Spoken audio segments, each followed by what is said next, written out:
So let's start with the atomic physics, and today in the atomic physics we are going to discuss about Bohr's postulates. Now, if you remember, there were certain drawbacks of Rutherford, and in order to overcome those drawbacks, Bohr is going to suggest certain of his own postulates. And if I can recall, those two basic drawbacks of the Rutherford model was one about the stability of the atom, and the second drawback was it was not able to explain the formation of line spectrum of any atom.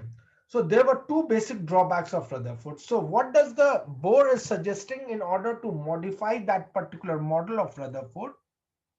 Bohr suggests that the electron are going to revolve in only in the stationary orbit. That is his first postulate, कि जो electrons हैं ये electron सिर्फ और सिर्फ stationery orbit में ही revolve करेंगे nucleus के अबाउट। अब ये स्टेशनरी ऑर्बिट क्या था? स्टेशनरी ऑर्बिट एक ऐसा ऑर्बिट था जिसके अंदर जिसके अंदर इलेक्ट्रॉन रिवॉल्व करते हुए एनर्जी को रेडिएट नहीं करता। So he goes on and to say that the electrons while revolving in the stationary orbit, it do not radiate energy, though it might be accelerated. तुम्हें याद होगा रदरफोर्ड के model की प्रॉब्लम यही थी कि electron being a charge particle, while it is going round the nucleus in a circular orbit, being moving on a circular path, it always going to experience an acceleration. And according to classical physics, whenever any accelerated charge we encounter, the all the accelerated charge radiate energy. अब bore यहाँ पे एक modification कर रहा है। Bore क्या कह रहा है कि इलेक्ट्रॉन जरूर से न्यूक्लियस के अराउंड एक सर्कुलर ऑर्बिट में घूम रहे हैं, लेकिन इस सर्कुलर ऑर्बिट में घूमने के बावजूद भी इलेक्ट्रॉन किसी तरह की एनर्जी को रेडिएट नहीं करते। और जब भी इलेक्ट्रॉन इस तरह के ऑर्बिट में घूम रहा होता है तो इलेक्ट्रॉन को हम कहते हैं कि इलेक्ट्रॉन अपने ग्राउंड स्टेट में है। तो यहां से बोर ने concept of stationery orbit and concept of ground state को डिफाइन किया, कॉन्सेप्ट ऑफ स्टेशनरी ऑर्बिट। अब ये कौन सी ऑर्बिट होगी जो स्टेशनरी ऑर्बिट कहलाएगी? उसके लिए बोर ने कहा कि भाई स्टेशनरी ऑर्बिट एक ऐसी ऑर्बिट है जहां पर इलेक्ट्रॉन का angular momentum becomes equal to integral multiple of h upon 2 pi. तो बोर क्या कह रहा है कि electron while revolving in the stationary orbit do not radiate energy. What is a stationary orbit or ground orbit? Stationary orbit or ground orbit happens to be that orbit in which the angular momentum of the electron happens to be equal to h upon 2 pi। mvr जो यहाँ पे expression में देख रहे हो, mvr क्या है बच्चों? mvr यहाँ पर एंगुलर मोमेंटम है, और h अपॉन 2 पाई। n कोई भी इंटीजर है, n कोई भी नंबर है, n क्या हो सकता है? 1 2 3 4 कोई भी नंबर हो सकता है। h प्लैंक्स कांस्टेंट है, तो h अपॉन 2 पाई। तो ये जो उसका 3 पार्ट में उसका पहला पोस्टुलेट बनता है बच्चों, और ये इस बात को टेक केयर करता है कि जो स्टेबिलिटी की प्रॉब्लम थी वो इस स्टेटमेंट के बाद, इस पोस्टुलेट के बाद ओवरकम हो जाती है। So kindly take care about the first postulate of Bohr. Let's move on to the second postulate of Bohr. Bohr का जो सेकेंड पोस्टुलेट है वो क्या कहता है? वो कहता है कि इलेक्ट्रॉन जब तक अपने ग्राउंड स्टेट में है, मान लीजिए ये न्यूक्लियस है किसी भी एटम का, और ये एक ऑर्बिट है, सर्कुलर ऑर्बिट, इसमें इलेक्ट्रॉन रिवॉल्व कर रहा है। अब इलेक्ट्रॉन जब तक इस सर्कुलर ऑर्बिट में रिवॉल्व करता रहेगा, घूमता रहेगा, वो किसी तरह की एनर्जी को रेडिएट नहीं करेगा। और ऐसा करने के लिए एक रूल को सेटिस्फाई करना पड़ेगा इलेक्ट्रॉन को, और वो रूल क्या कहता है? वो रूल कहता है कि भाई इलेक्ट्रॉन का जो एंगुलर मोमेंटम है, एंगुलर मोमेंटम mvr, ये nh अपॉन 2 पाई के जब भी बराबर होगा तो वो ऑर्बिट इलेक्ट्रॉन की स्टेशनरी या ग्राउंड ऑर्बिट कहलाएगी। अब इस ऑर्बिट में इलेक्ट्रॉन जब तक घूमता रहेगा तब तक वो एनर्जी को रेडिएट नहीं करता, लेकिन ये किसी बाहरी सोर्स से एनर्जी को एब्जॉर्ब जरूर कर सकता है। अब यहां पर यह बात कह रहा है कि भाई रेडिएट तो नहीं करेगा, लेकिन अगर कोई बाहर से एनर्जी दे रहे हो, कहीं से एनर्जी पा रहा, चाहे वो इलेक्ट्रोमैग्नेटिक वेव के फॉर्म में पा जाए या हीट के फॉर्म में पा जाए, ये कोई एनर्जी है from external source, energy from any external source. तो इलेक्ट्रॉन इस एनर्जी को पाने के बाद अपने इस ग्राउंड स्टेट को छोड़ देगा, और इस ग्राउंड स्टेट को छोड़कर ये ऊपर अवेलेबल किसी भी ऑर्बिट में जाकर रिसाइड करेगा। तो ये अपने ग्राउंड स्टेट को छोड़ देगा और बच्चों ये ऊपर के किसी भी पॉसिबल एनर्जी लेवल में चला जाएगा, ये किसी पॉसिबल एनर्जी लेवल में जंप कर जाएगा, और इस एनर्जी लेवल में जहां पर ये जंप करके पहुंचा इसको कहेंगे अब हम एक्साइटेड एनर्जी लेवल। तो बच्चों पहली बात तो ये हो गई कि इलेक्ट्रॉन अपने ग्राउंड स्टेट में, ये जो बनी हुई स्टेट इसको मैं कह रहा हूं ग्राउंड या फिर स्टेशनरी स्टेट। तो इलेक्ट्रॉन जब तक अपने ग्राउंड या स्टेशनरी स्टेट पे है तब तक वो एनर्जी रेडिएट नहीं करता, लेकिन बाहर से आने वाली एनर्जी को क्या कर सकता था, एब्जॉर्ब कर सकता था, और एब्जॉर्ब करने के बाद वो ग्राउंड स्टेट से जंप कर जाएगा एक्साइटेड स्टेट में, और ये एक्साइटेड एनर्जी लेवल पे पहुंच जाएगा। और ये एक्साइटेड स्टेट में कुल कितनी देर तक रह सकता है, it can stay for only 10 to the power of -8 second. तो बच्चों ये एक्साइटेड स्टेट में चला जाएगा, वहां पर 10 to the power of -8 second तक रुकेगा, और फिर इसके बाद जो भी एनर्जी इसने एब्जॉर्ब करी है उस एनर्जी को री रेडिएट करते हुए, उस एनर्जी को वापस से छोड़ते हुए, री रेडिएट करते हुए ये इसको छोड़ देगा, री रेडिएट कर देगा और वापस से ग्राउंड स्टेट की तरफ आ जाएगा। तो this was his second postulate कि the electron after absorbing energy from any external source leaves its ground state, jumps to any excited state. It can remain in this excited state for 10 to the power of -8 seconds, and then it is going to return back from the excited state back to the ground state by re-radiating the absorbed, by re-radiating the energy in form of electromagnetic radiation. तो जो भी energy absorb करी थी उसको वो री radiate कर देगा, किसके फॉर्म में, once again in the form of electromagnetic radiation के फॉर्म में वो री रेडिएट कर देगा। अब बच्चों तुमने अभी पढ़ा था इलेक्ट्रोमैग्नेटिक रेडिएशन की जो एनर्जी होती है वो किसी भी एनर्जी को हम लोग एनर्जी ऑफ इलेक्ट्रोमैग्नेटिक रेडिएशन को लिखते थे एच न्यू से या फिर एच सी बाई लैम्डा से। तो अब ये जो एनर्जी रेडिएट कर रहा है when the electron is transiting back from the excited state to the ground state, तो मैं कह सकता हूं energy of the excited state minus energy of the ground state must be equal to the energy reradiated. तो energy reradiated क्या हुआ, H nu या फिर एच सी बाई लैम्डा। अब excited state minus ground state, excited state को अगर मैं E2 कह दूं, ग्राउंड स्टेट को अगर मैं E1 कह दूं, तो E2 minus E1 must be equals to H nu या फिर एच सी बाई लैम्डा। तो यहां से एमिटेड रेडिएशन की फ्रीक्वेंसी निकाल लोगे तो nu will be equals to E2 minus E1 upon H. तो अगर तुम्हें एमिटेड रेडिएशन की फ्रीक्वेंसी फाइंड करनी तुम इस फॉर्मूले से निकाल सकते होगे, और सिंपली चाहो तो इसको लिख सकते हो nu is equals to delta E, what is delta E, E2 minus E1 upon H. तो इससे आपको एमिटेड रेडिएशन की फ्रीक्वेंसी पता चल जाएगी, या फिर अगर वेवलेंथ निकालनी है बच्चों तो लैम्डा, तो E2 माइनस E1 उस केस में क्या हो जाएगा, E2 minus E1 must be equals to H C by lambda, और सिंपली E2 माइनस E1 को तुम डेल्टा ई से रिप्लेस कर दो, delta E is equals to H C by lambda. Therefore जो एमिटेड रेडिएशन उसका वेवलेंथ जो निकलेगा बच्चों, lambda is equals to H C by E, lambda is equals to H C by delta E. तो इससे आप एमिटेड इलेक्ट्रोमैग्नेटिक रेडिएशन की wavelength को बता सकते हैं। तो एक इक्वेशन ये हो गई बच्चों और एक इक्वेशन ये हो गई। इनके ऊपर based numerical problems are going to be very very important. तो आपको एक्साइटेड स्टेट पता हो, ग्राउंड स्टेट पता हो, उन दोनों को सब्ट्रैक्ट करके जो भी एमिटेड रेडिएशन है उसकी फ्रीक्वेंसी और उसका वेवलेंथ निकालने के ऊपर न्यूमेरिकल प्रॉब्लम जरूर से प्रैक्टिस कर लेना है। Is that clear to everyone? बच्चों ये बात समझ में आ गई जो मैंने अभी बताई? Yes sir. Yes sir.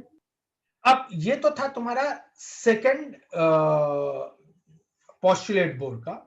पहला पोस्टुलेट था ग्राउंड स्टेट की डेफिनेशन के बारे में, और उसी के साथ साथ ग्राउंड स्टेट होता क्या है उसको डिफाइन किया एंगुलर मोमेंटम के टर्म्स में। Angular momentum is equals to h upon 2 pi, integral multiple of h upon 2 pi. और दूसरी बात करी कि क्या एनर्जी, क्या वेवलेंथ या क्या फ्रीक्वेंसी होगी जो भी इलेक्ट्रॉन जब एक्साइटेड स्टेट से ग्राउंड स्टेट पे आएगा। ये दोनों ही बोर्स के पोस्टुलेट थे। तीसरा जो बोर्स ने यूज किया वो था रदरफोर्ड का कॉन्सेप्ट कि भाई जब इलेक्ट्रॉन रिवॉल्व कर रहा है किसी भी न्यूक्लियस के अबाउट, तो while revolving round the nucleus it is going to experience या it is going to require a centripetal force। अगर मैं तुम्हें थोड़ा सा रिकॉल कराऊं सर्कुलर मोशन के बारे में, तो तुम्हें याद आएगा सर्कुलर मोशन पढ़ते टाइम तुम लोगों ने सीखा था कि कोई भी पार्टिकल अगर सर्कुलर मोशन परफॉर्म कर रहा है तो सर्कुलर मोशन परफॉर्म करने के लिए उसको एक सेंट्रीपिटल फोर्स की रिक्वायरमेंट होती थी। मान लो ये न्यूक्लियस है और ये कोई ऑर्बिट है जिसमें इलेक्ट्रॉन तुम्हारा रिवॉल्व कर रहा है, तो इस ऑर्बिट में इलेक्ट्रॉन को रिवॉल्व करने के लिए तुम्हें इस इलेक्ट्रॉन के ऊपर इस इलेक्ट्रॉन को एक सेंट्रीपिटल फोर्स रिक्वायर्ड होगा। अगर मैं इस इलेक्ट्रॉन की वेलोसिटी को v कह दूं और न्यूक्लियस से इलेक्ट्रॉन की दूरी को r कह दूं, तो रिक्वायर्ड सेंट्रीपिटल फोर्स कितना हो जाएगा? रिक्वायर्ड सेंट्रीपिटल फोर्स कोई बता पाएगा? रिक्वायर्ड सेंट्रीपिटल फोर्स क्या हो जाएगा? mv²/r। तो ये रिक्वायर्ड सेंट्रीपिटल फोर्स है mv²/r। और इस रिक्वायर्ड सेंट्रीपिटल फोर्स को मिलेगा कहां से इस इलेक्ट्रॉन को?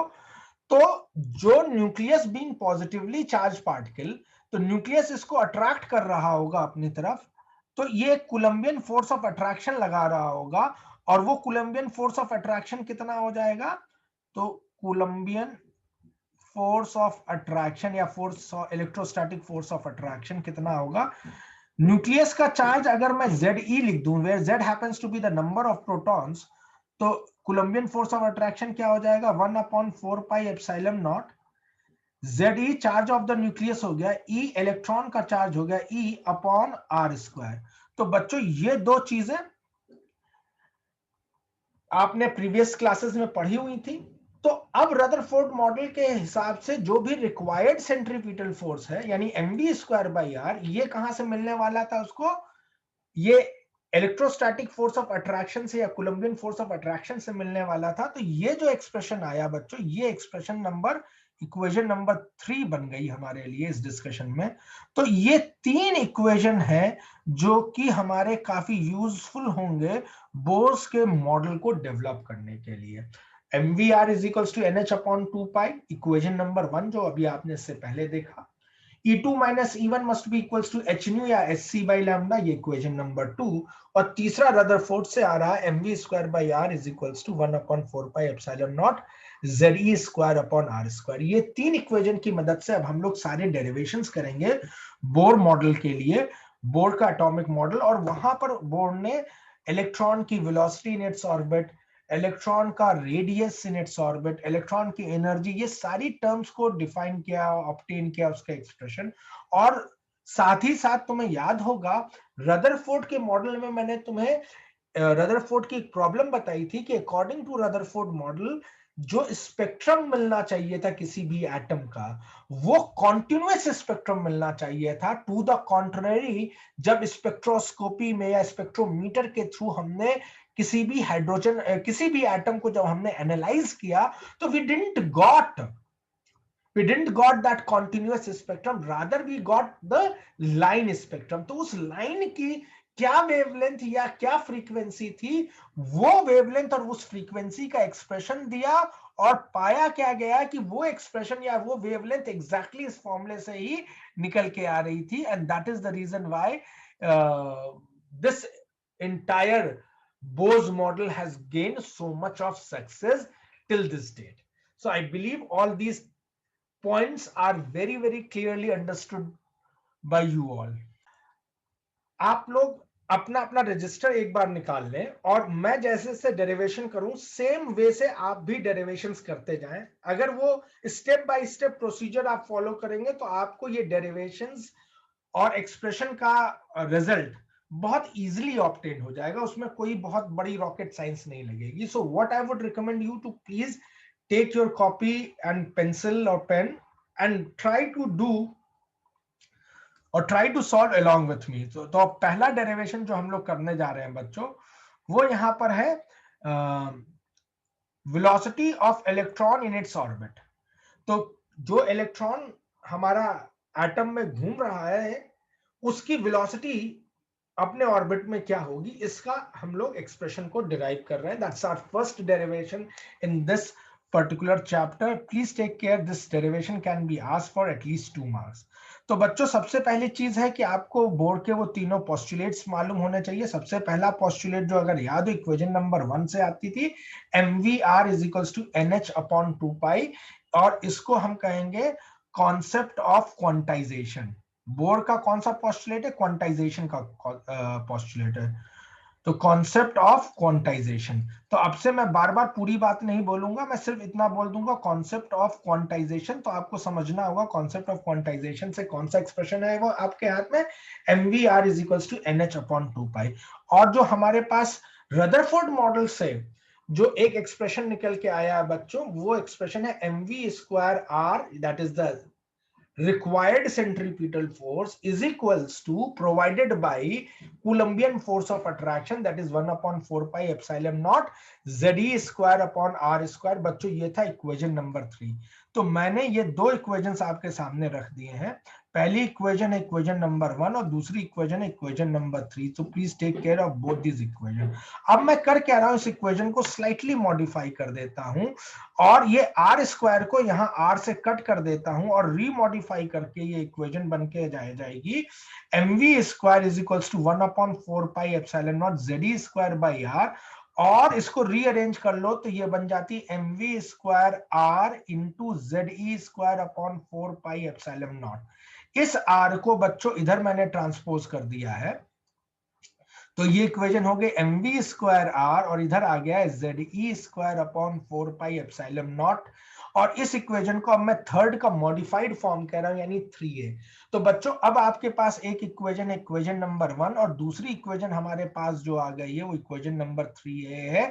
कोई कंफ्यूजन हो तो please feel free to ask presently. अगर क्लियर हो गई बात तो मैं यहां से अब आगे बढ़ूंगा. Any confusion to anyone? First से इससे डिवाइड करना. So what we are going to do, we are going to divide the equation number 3a. What is equation number 3a? That is mv square r is equals to ze square upon 4 pi epsilon naught. और first वाली equation क्या है बच्चों? वो है mvr और उसको divide किया अपॉन nh अपॉन 2 पाई से. ठीक है, अब देखो यहां से ये m और ये m कैंसिल हो गया, v स्क्वायर से ये v कैंसिल हो गया और r से r कैंसिल हो गया. तो लेफ्ट हैंड साइड में आपके पास एक्सप्रेशन में v बचा और यहां रहा Z square upon 4 pi epsilon naught और इसको हम लोगों ने डिवाइड किया था किससे? nh अपॉन 2 पाई से. क्लियर बात है बच्चों इतनी?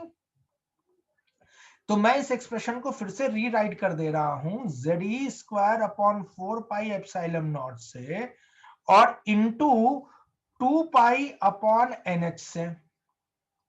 अब ये 2 पाई से ये 4 पाई कट के हो गया 2 और वेलोसिटी का एक्सप्रेशन बन के आ गया देखो Z square upon 2 H epsilon not an. ठीक है, क्लियर हो गई बात? तो ये velocity of the electron in its orbit आया vn. कोई कंफ्यूजन किसी को?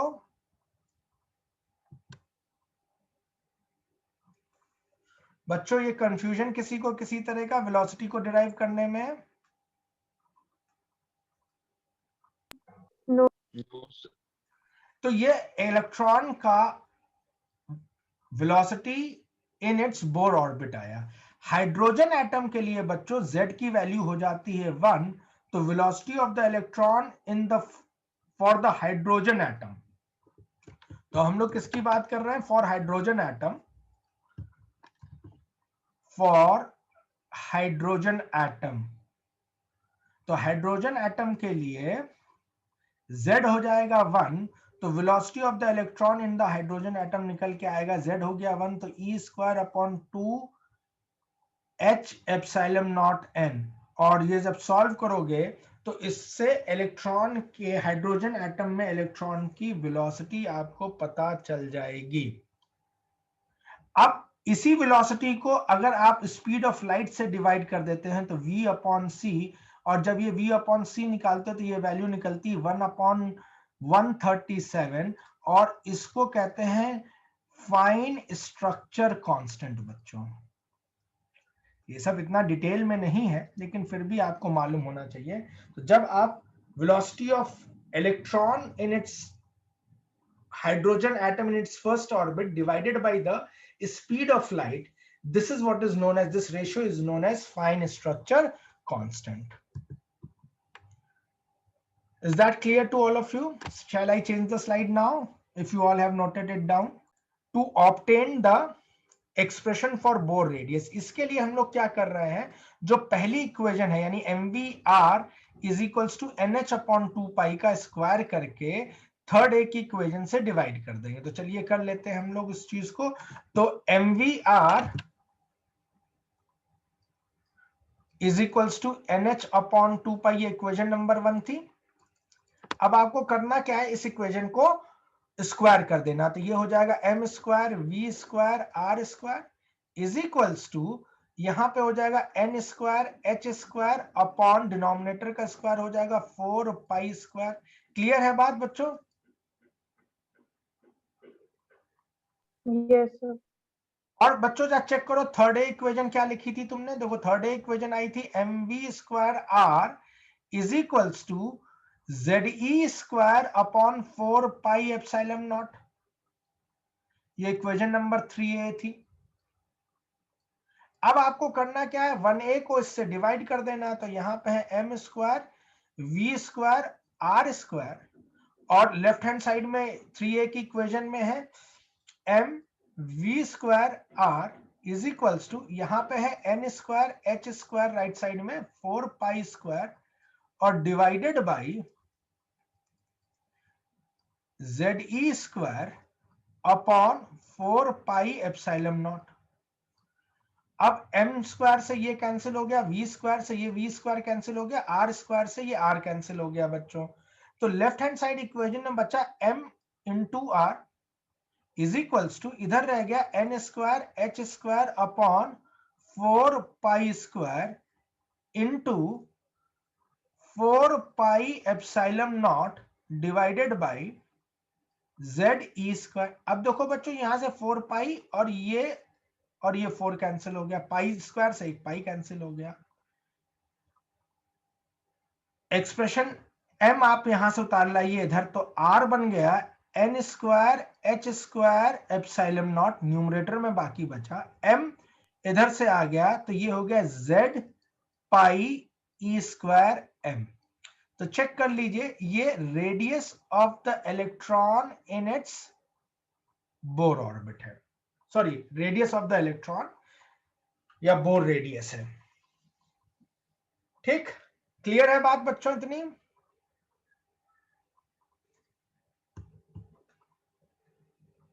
अरे से यस और नो, समझ में आया? कोई प्रॉब्लम है?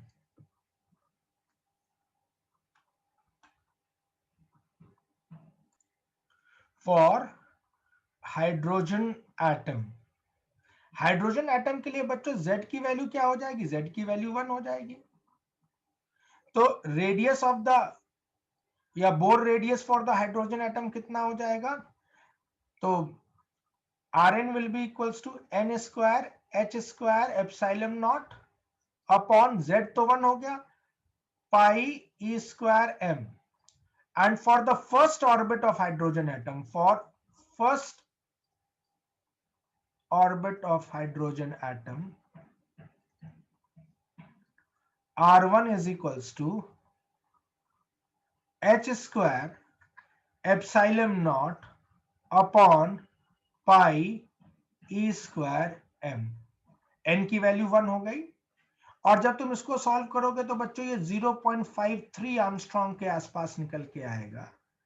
और इसके बाद के जो रेडियस होंगे आर एन, वो एन स्क्वायर ऑफ R1 हो जाएगा। तो ये जो भी वैल्यू फर्स्ट ऑर्बिट की आई है वो सब्स्टिट्यूट करते हैं, because this much all are constant बच्चों, ये सारी की सारी वैल्यूज क्या है, सब कांस्टेंट है। तो R1 जिसको हम लोगों ने निकाला था, so Rn will be equals to n square into 0.53। Clear है बात बच्चों? So this is the radius for hydrogen atom, and if you look into this, you will find that this radius is proportional to n square. Is this okay with everyone? Kinetic energy of the electron in its orbit and thereby obtaining the total energy of the electron in its orbit. देखो बच्चों, जो तुम्हारे पास third equation थी, अगर तुम उसके ऊपर ध्यान दो तो ये थी mv square r is equals to 1/4 pi epsilon naught ze square by r square. इस r से यहां से एक r कट गया, तो mv square is equals to 1/4 pi epsilon naught ze square by r। और दोनों साइड को मैंने क्या किया, हाफ से मल्टीप्लाई कर दिया। तो बच्चों जैसे ही मैंने इसको हाफ से मल्टीप्लाई किया तो देखो ये हो गया काइनेटिक एनर्जी। अब तुम्हें काइनेटिक एनर्जी यहां से निकालनी, वेलोसिटी का एक्सप्रेशन ना सब्स्टिट्यूट करना। तो काइनेटिक एनर्जी जो हो जाएगी वो हो जाएगी half into 1/4 pi epsilon naught ze square by r, या इसी को तुम लिख सकते हो काइनेटिक एनर्जी को half of ze square upon 4 pi epsilon not times r। मैं 8 अभी नहीं कर रहा हूं तो ध्यान दीजिएगा। तो this is the expression for the kinetic energy of the electron in its orbit. Now just kindly pay attention on to another part, and that is the potential energy of the electron in its orbit. Now remember, electron and the nucleus are charged particles, so what type of potential energy they are going to possess? They are going to possess electrostatic potential energy। और अगर तुम्हें याद हो electrostatic potential energy का जो formula था वो होता था plus minus 1/4 pi epsilon not Q1 Q2 by R। यहां पर अगर तुम्हें मैं एक बार रिकॉल कराऊं तो ये प्लस और माइनस साइन तुम इस बात पे लगाते थे कि whether the charges are like or whether the charges are unlike, on that basis we used to give the sign to the potential energy। तो यहां पर बच्चों पोटेंशियल एनर्जी का साइन हम इस बात पे लगाते हैं कि चार्ज हमारे लाइक चार्जेस है कि अनलाइक चार्जेस है। इस केस में पोटेंशियल एनर्जी जो है वो अनलाइक चार्जेस के बीच में है, इसलिए पोटेंशियल एनर्जी नेगेटिव साइन के साथ लिखी जाएगी। न्यूक्लियस तुम्हारा पॉजिटिवली चार्ज होता है, इलेक्ट्रॉन तुम्हारा नेगेटिवली चार्ज होता है, इसलिए अनलाइक चार्जेस के बीच की तुम पोटेंशियल एनर्जी की बात कर रहे हो, इसलिए तुमने यहाँ पे माइनस साइन लगाया। -1/4 पाई एप्सिलॉन नॉट। Q1 कितना हो गया? Q1 हो गया Z इंटू E, और Q2 कितना है? वो इलेक्ट्रॉन हो गया E अपॉन R। तो तुम अगर यहां से देखोगे तो पोटेंशियल एनर्जी कितनी आ जाएगी बच्चों? -1/4 pi epsilon naught ze square upon r के बराबर हो गई आपकी potential energy. So please take care about the expression for the potential energy and the expression for the kinetic energy. Now, remember, kinetic energy can never ever be negative quantity. Kinetic energy cannot be a negative quantity. Why it cannot be negative quantity? Let's try to understand. Cannot be negative. Remember this fact. Why? Because kinetic energy is basically half mv square। अब बच्चों जब kinetic energy तुम्हारा half mv square होता है तो इसमें देखो half एक पॉजिटिव नंबर ऑलरेडी है, ऑलरेडी पॉजिटिव। मास हमेशा पॉजिटिव होता है बच्चों। वेलोसिटी अगर नेगेटिव हुआ भी तो उसका स्क्वायर पॉजिटिव हो जाएगा। तो काइनेटिक एनर्जी कभी भी नेगेटिव नहीं होती है। पोटेंशियल एनर्जी भले पॉजिटिव भले नेगेटिव हो सकती है, लेकिन काइनेटिक एनर्जी बच्चों कभी भी नेगेटिव नहीं हो सकती।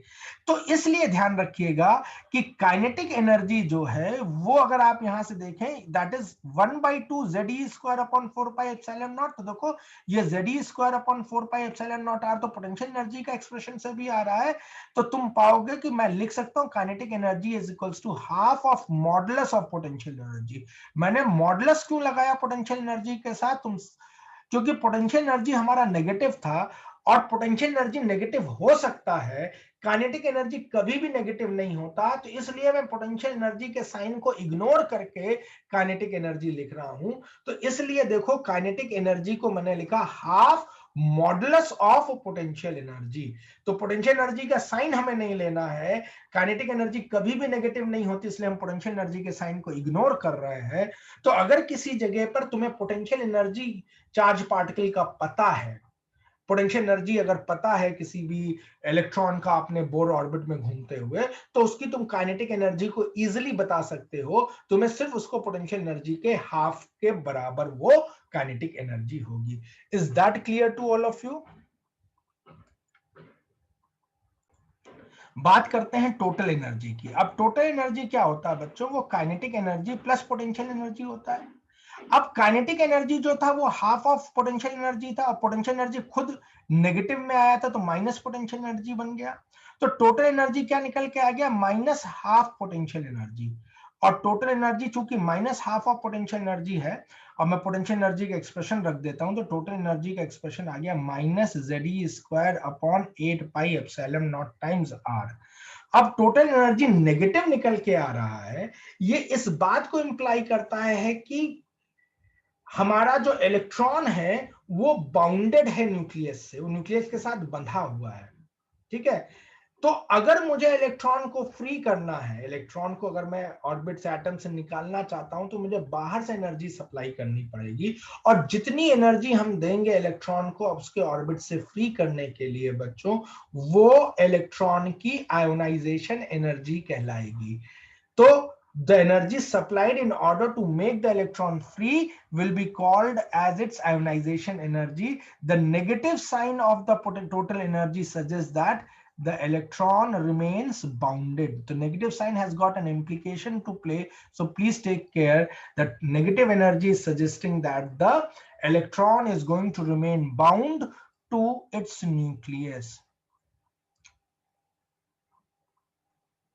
Now, substituting the value of R in this expression, जो तुमने expression निकाला, the moment I will substitute this expression of R in the energy part, तो expression of R क्या निकला था किसी भी एटम के लिए? वो निकल के आया था n² h² epsilon not pi ZE² m, और R के जगह हम इस वैल्यू को सब्स्टिट्यूट कर रहे हैं बच्चों। तो जैसे ही मैं इस वैल्यू को R की रख दूंगा और सिंप्लीफाई करूंगा, तो एनर्जी का एक्सप्रेशन निकल के आ रहा minus (m⁴4 ZE² 8h² epsilon not n²। So this is the expression for energy of the electron in its orbit. Now substituting the values over here, तो ये वैल्यूज जो निकल के आएंगे जब तुम सब्स्टिट्यूट करोगे, इतना वर्क मैं थोड़ा सा आप लोगों के लिए छोड़ दे रहा हूं कि आप अपने लेवल पे भी सब्स्टिट्यूट करके देखिएगा। तो ये सारा कांस्टेंट है, m mass of the electron है, e charge of the electron है, epsilon not 8.85 into 10 to the power of -12 है, h प्लैंक्स कांस्टेंट है। जब इसको सब्स्टिट्यूट करोगे तो ये निकल के आ जाता -21.76 into 10 to the power of -19 joule. और इलेक्ट्रॉन वोल्ट में जब इसको कन्वर्ट करोगे तो एनर्जी निकल के आ जाएगी -13.6 electron volt Z² upon n²। Hydrogen like atom के लिए Z की वैल्यू 1 हो जाएगी, तो energy of the electron in its orbit निकल के आ जाएगा -13.6 अपॉन n² इलेक्ट्रॉन वोल्ट। तो इलेक्ट्रॉन की एनर्जी फर्स्ट ऑर्बिट में -13.6, सेकेंड ऑर्बिट में -13.6 का अपॉन 2 का square, that comes out to -3.4 and so on. So this will give us the energy of the electron in its orbit, and these energies values are associated with hydrogen like atoms. तो ये hydrogen like atoms के लिए मैंने energies को निकाल के आपके साथ शेयर कर दिया है। तो बच्चों इस जगह पर आज की क्लास को हम लोग अब एंड करेंगे। नेक्स्ट टर्न पे we will continue with the frequencies derivation, wavelength derivation, etc. Is that clear to all of you?